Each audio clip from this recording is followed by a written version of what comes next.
Hello mga mare ko, welcome sa aming mini vlog. For today's video, eto nga ako at maliligo. Ang dami pa nga kaek-eka ng oat na to. For the bilang pa nga siya oh. Nandito nga pala ako ngayon sa CR at samahan nyo nga ako maligo. Syempre char-char lang yun, di kayo kasama no. Napakaaga pa nga ng mga oras na to. Wala naman akong pupuntahan pero eto at maaga nga akong maliligo. Wala lang, natripan ko lang maagang maligo kahit napakalamig be. Sign mo na nga to para maligo ng maaga.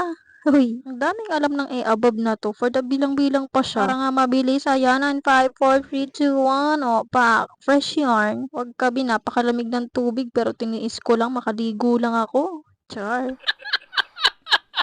At fast forward, dito na nga pala kami sa kabila at eto nakapagtimpla na ako ng kape ko. Mga bandang tanghali na nga ito at andito na ulit kami sa kabila. Ngayon pa nga lang ako makakapagligpit nitong hinigaan namin. O diba, napakagaling. Umalis-alis kasi kaagad, hindi man lang nagtiklop. Char.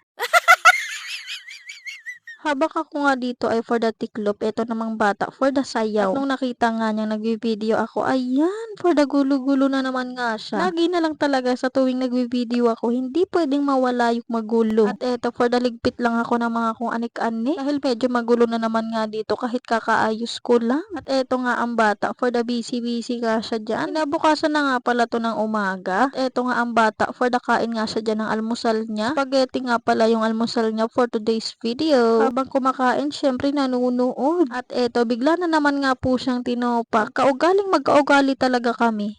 Char.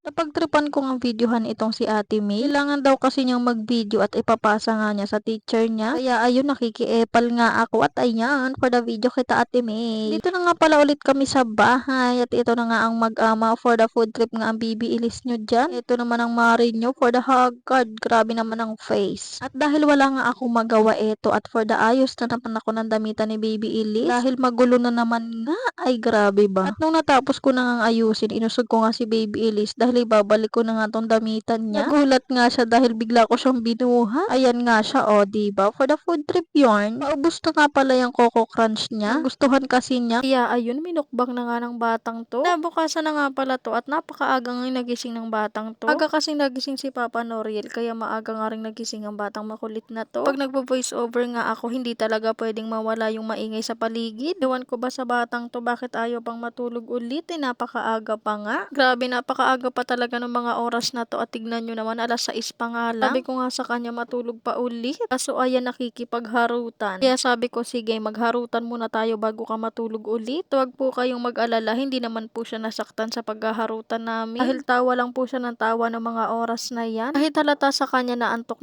pa nga siya, pero ayan, ayaw pa nga niyang matulog ulit. Kaya sige, magharutan pa tayo ng magharutan. Ayan ang gusto mo ha.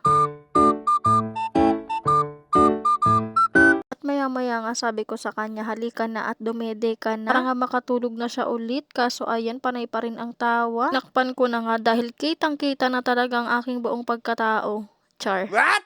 At maya-maya eto, bagsak na nga ang batang makulit. Napatulog ko na siya ulit. Kaya ayan, happy na nga ang mari nyo. Maaga nga rin nagising tong tao na to. Kaso ayoko pang ang matulog ulit.